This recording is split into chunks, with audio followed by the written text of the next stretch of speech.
밥이 보약이다라는 건 너무너무 많이 듣고 잘 알고 있지요. 근데 과연 밥이라고 해서 다 같은 밥이 보약일까?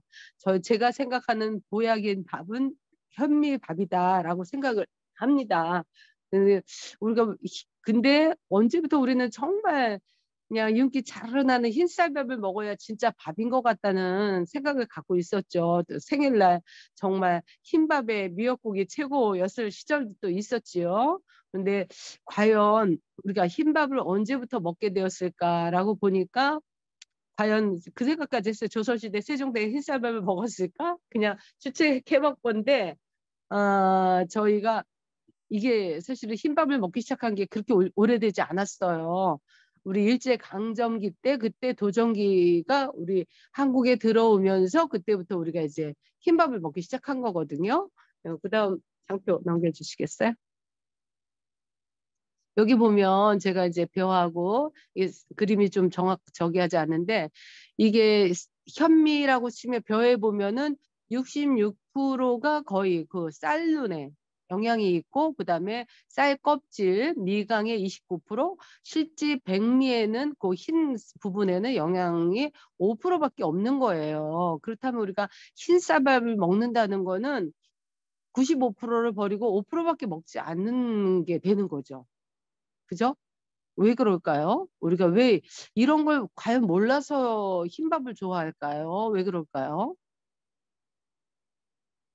제가 볼 때는 흰밥이 우리가 관능미라고 하는데 정말 그 부드럽고 맛있고 달콤함에 익숙해지면서 점점점 흰밥에 대해서 저희가 그 익숙해지다 보니까 그 부드럽고 입에서 아주 부드럽게 잘 넘어가는 게 우리 일단은 좋잖아요. 그래서 그게 먹기 시작했는데 이제는 우리가 먹거리가 모든 건강과 모든 면역 모든 거에 대안으로 떠오르고 있고 먹는 게 우리 몸의 모든 삶의 질을 좌우한다라고 지금 우리 현대인들이 알고 있잖아요. 그렇다면 이제 먹는 거에 대해서 밥에 대해서 또 우리 밥은 주식이잖아요. 주식에 대해서 뭔가 좀 생각을 좀 바꿔봐야 되지 않을까.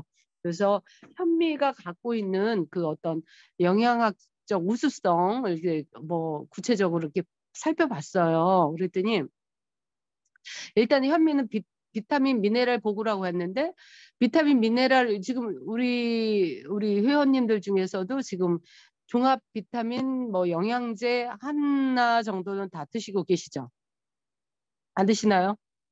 여기 보시면 집에서 가지고 계신 영양제, 보충제에 있는 그 포장지에 있는 그 영양소 함량의 표시에 대한 성분들에 있는 게 아마 다 보신 것들일 거예요. 비타민 B1, B2, B3, B6, 12, 그다음에 비타민 토코페롤 다 들어보셨죠? 뭐 이걸 갖다 비타민 3라고 표시하지 않고 나이아신으로 표시하기도 하고 피리독신으로 표시하기도 해요. 그리고 칼슘인 나트륨, 칼륨 뭐 하여튼 종합 영양제에 들어있는 게 여기 현미에 다 있다는 거죠. 사실 놀라운 발견도 아니지만 또 우리가 다시 한번 생각해 과연 그러면 내가 종합 비타민을 먹을 것인가 현미를 먹을 것인가 한번 생각해 봐야 되지 않을까. 밥 한 끼로 해결될 수 있는 건 현미밥 한 공기만 먹으면 해결될 수 있는 거를 우리가 꼭 돈 주고 그 인공적인 걸 사 먹어야 되는가는 한번 생각해 보고 싶었어요. 저는 그 부분을 좀 강조하고 싶었고요.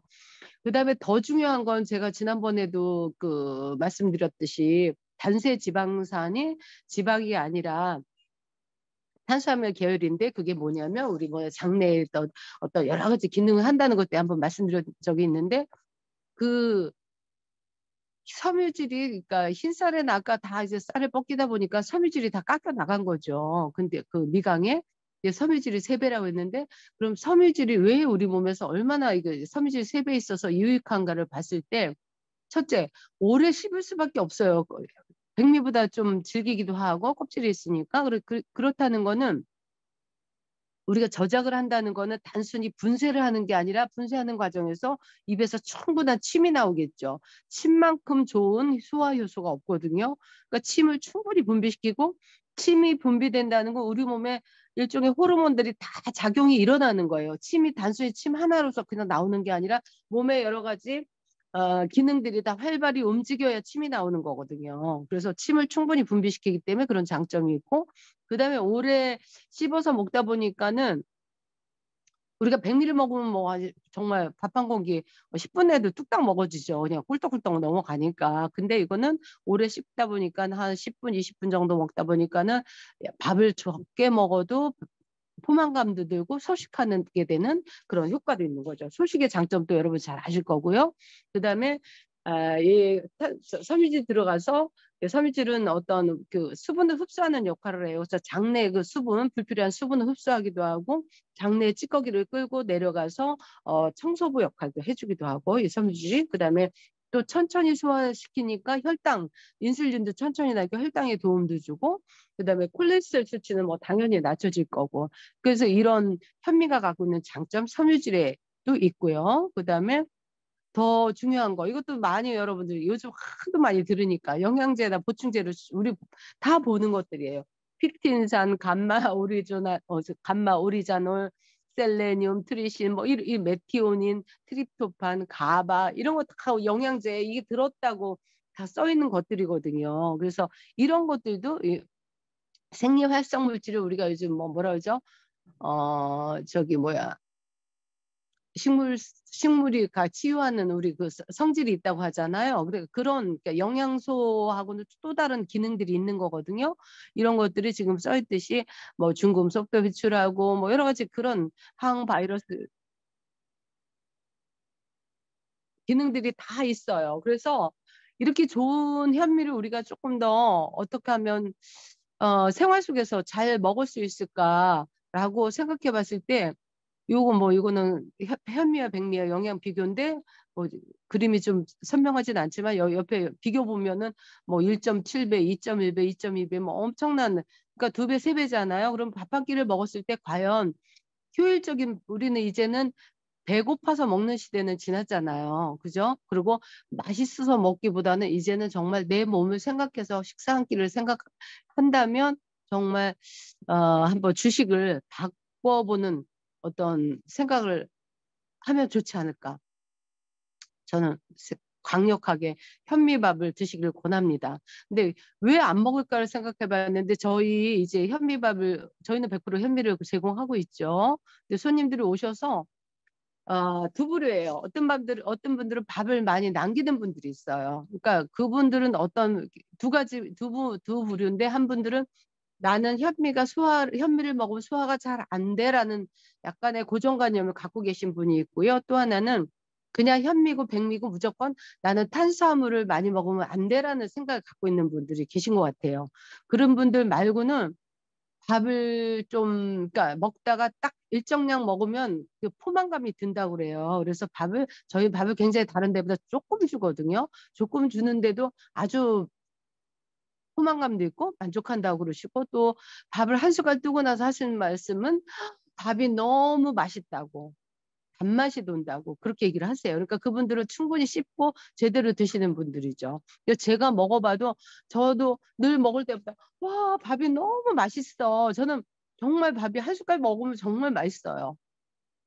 그러니까 백미가 더 맛있다는 건 저희가 좀 고정관념인 것 같고, 또 아까 말했듯이 그 여러 가지 영양소가 풍부하다는 건 맛도 다양할 수밖에 없지 않나. 맛도 다양하기 때문에 더 풍성한 풍미가 있지 않나 생각합니다. 그래서 현미밥에 대해서 한번 적극 실천해 보셨으면 좋겠습니다.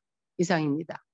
현미는 완전식품에 가깝다는 방금 그 내용을 보시면 충분히 이해되시죠? 우리가 종합 비타민, 종합 영양제 안 먹어도 여기에 다 있다는 거. 특히 비타민, 미네랄 같은 경우는 미량 원소거든요. 정말 0.01%만 있어도 되는 것들인데, 요즘은 그게 무슨 90%, 100% 있어야 되느냐, 우리가 좀 과잉 조금 효능이 알려진 것 같아요. 그래서 조금 여기에 우리 자연에는 모든 것 밸런스가 맞춰져 있기 때문에 현미의 모든 그런 것들이 비율적으로 균형 잡혀 있기 때문에 저는 현미밥이 아주 좋다고 생각합니다.